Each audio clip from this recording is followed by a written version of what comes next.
Cette histoire se concentre sur Hal, un jeune fermier qui a consacré toute sa vie à la terre, étant le seul sujet qui l'intéresse vraiment. C'est pour cette raison qu'il vient d'atteindre le niveau 10 en tant qu'agriculteur.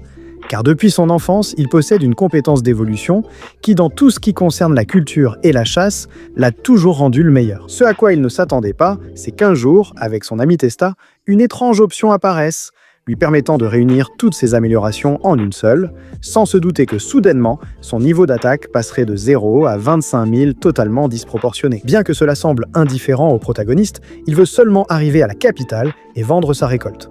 Mais avant d'y parvenir, il tombe sur quelques aventuriers qui sont dominés par un dragon. Alors, par pure bonté, le protagoniste fait exploser le dragon simplement avec une carotte. Pourtant, lorsqu'il arrive à l'entrée de la ville, il sauve aussi la princesse Fal qui était sur le point d'être enlevée. Mais quand la jeune fille veut le remercier, même en lui proposant un titre en ville, le gars disparaît pour vendre ses pommes de terre. Il parvient donc à s'éclipser, à prendre son argent et à partir.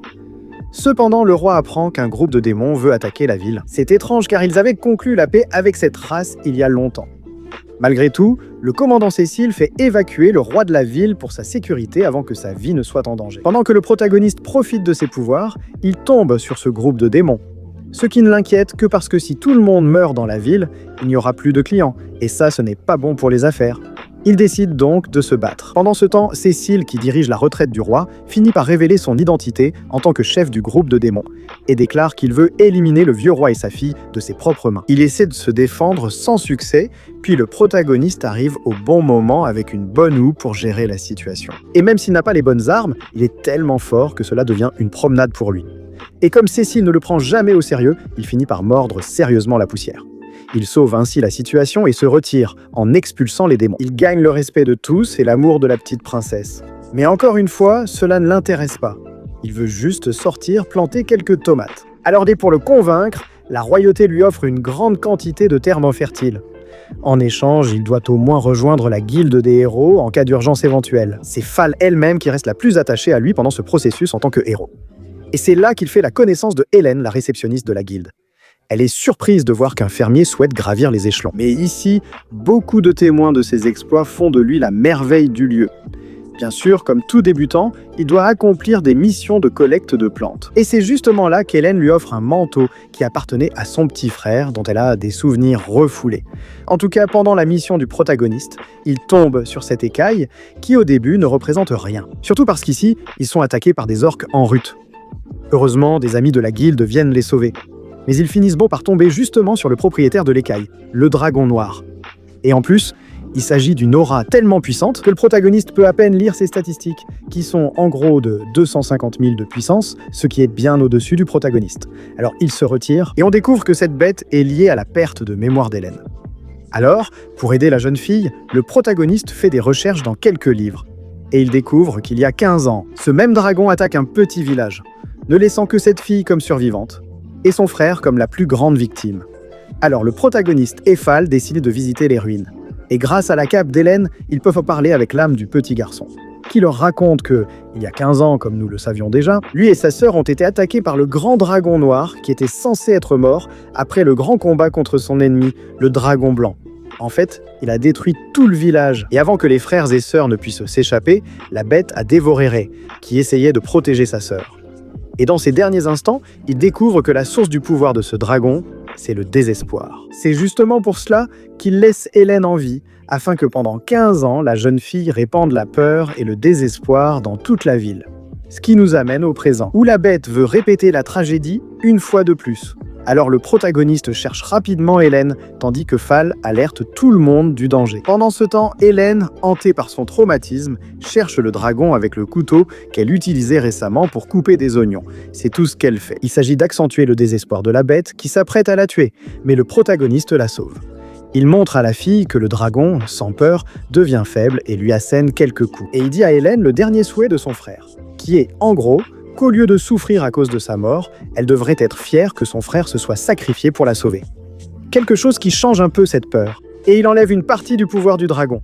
En fait, il commence à perdre beaucoup de niveaux, et le protagoniste en profite pour lui donner le coup final. Cependant, soudainement, Hélène attaque le protagoniste. Mais on voit à ses yeux que ce n'est pas la même fille qu'avant, et quand elle attaque le protagoniste, c'est là que le légendaire dragon blanc apparaît, pour aider, et pas seulement ça, mais aussi pour donner son pouvoir au protagoniste, avec les dernières de force qui lui restent. En effet, Hélène est possédée, et c'est par le dragon noir qui est très puissant et qui soumet le protagoniste. Cependant, lorsqu'il essaie d'attaquer son esprit, il se rend compte que le protagoniste n'a pas de faiblesse, puisqu'il ne pense qu'aux avocats et aux légumes. Alors le protagoniste utilise le pouvoir qu'on lui a donné et vainc complètement le dragon noir. Il apporte enfin la tranquillité à Hélène, ainsi que quelques pouvoirs qu'il a hérités, ce qui la motive à devenir aventurière. Ainsi, le protagoniste, tranquille, reçoit une lettre de ses parents et décide de leur rendre visite, surtout à cause des engrais qu'il y a dans la région. Il décide donc de partir au grand désespoir de toutes les filles, surtout de Phal, qui est déjà trop attachée à lui. Cependant, sur le chemin, il tombe sur des orques en chaleur et est sauvé à nouveau, cette fois par une guerrière nommée Ruri. Une fille gentille, mais assez peu sûre d'elle. Maintenant que tous les deux ont le même objectif, ils décident de partir ensemble. Peu à peu, la fille s'attache au protagoniste et nous découvrons. Elle est l'héritière du héros légendaire. Ils s'entendent si bien qu'ils promettent de faire équipe après avoir résolu le problème. Le protagoniste retrouve alors sa mère, qui est une femme, qui est trop affectueuse avec son fils, mais assez méchante avec son mari. Ce qui est important ici, c'est qu'Hal apprend que les bandits que recherchait la fille n'existent pas. Inquiet, il se rend alors sur place. Et avec les indications de ce type mystérieux, il finit dans un piège avec Ruri. Elle essaie de se battre contre justement le type d'avant, qui s'avère non seulement être un démon, mais aussi un chef très puissant qui crée des illusions. C'est la faiblesse du protagoniste, car ils finissent par se faire battre. Comme Ruri, paralysé par ses insécurités d'héroïne et humilié par le démon, ce dernier cible désormais le protagoniste, le voyant comme une menace potentielle et le domine fortement. Cependant, Ruri reste déprimée, pensant qu'elle n'est pas à la hauteur, malgré le fait qu'elle soit l'héritière d'un grand pouvoir. Mais lorsque le protagoniste, malgré les coups qu'il reçoit, se relève, il utilise même quelques astuces, comme les engrais. Cela pousse Ruri à le prendre comme exemple, comme quelqu'un à suivre. Elle décide donc de se battre elle aussi, même si tout semble perdu d'avance. La surprise, c'est que grâce à cet élan d'euphorie de la jeune fille, ses pouvoirs d'héroïne se manifestent. Tellement puissante, elle neutralise son adversaire, gagne aussitôt et transforme son respect pour le protagoniste en amour, passant la nuit avec lui. Après un bon repos, ils rentrent en ville. Le protagoniste fait ses adieux à ses parents, recevant le conseil de sa mère qui ressent quelque chose d'étrange chez lui. Elle souhaite qu'il se consacre à ce qu'il aime sans agir par remords ou sentiments passés, ce que nous comprendrons plus tard. Ils retournent alors en ville, et nous voyons que maintenant Phal a des ennuis, car elle est obligée d'épouser le prince de la ville d'Antisberg. C'est quelque chose que nous comprenons lorsque le protagoniste est au travail. Il voit que soudainement des démons envahissent la zone. Et comme les forces de la ville ne sont pas suffisantes, l'armée d'Antisberg apparaît pour contrôler la situation, avec une épée prétendument miraculeuse en échange de cela. Le prince a demandé la main de Phal, une injustice courante à l'époque. Cependant, le protagoniste, aidé par sa mère, ancienne espionne du groupe Ombre, elle lui avoue que l'épée n'est pas seulement fausse, mais que les démons sont contrôlés par le même prince de cette ville, appelé Nédirus, dans le but d'obtenir des richesses d'autres pays jusqu'à contrôler tout le continent. En utilisant et en faisant chanter un pauvre chef démon, en menaçant de tuer sa femme, ainsi le protagoniste doit révéler toute la vérité, pendant que Nédirus profite de ses nouvelles richesses et de sa fiancée qui, elle, ne peut s'empêcher de penser qu'elle ne pourra plus être avec le protagoniste. Il prépare actuellement un plan pour s'infiltrer dans la ville, aidé par ce messager, élève de la mère du protagoniste. Ils obtiennent des démons pour vérifier la fausseté de l'épée. Ainsi, Hal parvient à entrer et se faufile dans toute la ville. Comme première étape, il libère la fiancée du démon. Grâce aux filles, il arrive à la cérémonie de fiançailles à la dernière seconde. La jeune fille était alors très désolée pour quelque chose qu'on lui imposait. Ainsi, le protagoniste la sauve à la dernière minute, ridiculisant le prince devant son public. En plus de révéler que l'épée ne sert à rien. Les démons du messager envahissent facilement la ville, contrôlés uniquement par la flûte du chef démon, ce qui fait passer le prince pour un menteur. Et comme il n'est pas assez fort, ni ses troupes non plus, Nédirus tente d'attaquer le roi. Mais le protagoniste prend les devants. Il remporte ainsi la victoire et conquiert Phal, qui ne pourrait pas être plus heureuse. Sans se soucier de rien, elle avoue au protagoniste qu'elle l'aime, prête même à se marier sur le champ, mais c'est trop de pression pour le protagoniste, qui s'enfuit pour continuer à cultiver de bonnes fraises. Pendant ce temps, le messager parle au roi. Le plan de Nédirus est en réalité dirigé par quelqu'un d'autre, inconnu pour l'instant. Le protagoniste poursuit donc ses activités. Pendant ce temps, il se souvient d'une fille appelée Ilvia, qui fait partie du passé du protagoniste. En effet, lorsqu'il était enfant et qu'il apprenait à peine les bases de l'agriculture, il livrait des légumes dans la région et a trouvé un jour une fillette orpheline frappée après avoir volé une récolte. Sans doute par faim. Avant qu'il ne la livre aux esclavagistes, elle s'est échappée. Le protagoniste est alors parti la chercher pour lui apporter de la bonne nourriture, répétant ce geste chaque jour. Il a gagné la confiance de la petite. Plus tard, alors qu'ils étaient proches, les mêmes fermiers sont venus livrer la fillette aux esclavagistes. Et même si le protagoniste les supplie et leur promet des choses, ils refusent. Heureusement, le père d'Al apparaît avec toute sa prestance et parvient à trouver un accord. Et ce n'est pas tout. Il offre même à la jeune fille la possibilité de vivre avec eux. Ainsi, 3 années passent, durant lesquelles les enfants se comportent comme des frères et sœurs, au point que la jeune fille ne les quitte pas un instant. Dans le reste de la ville, elle est très maltraitée.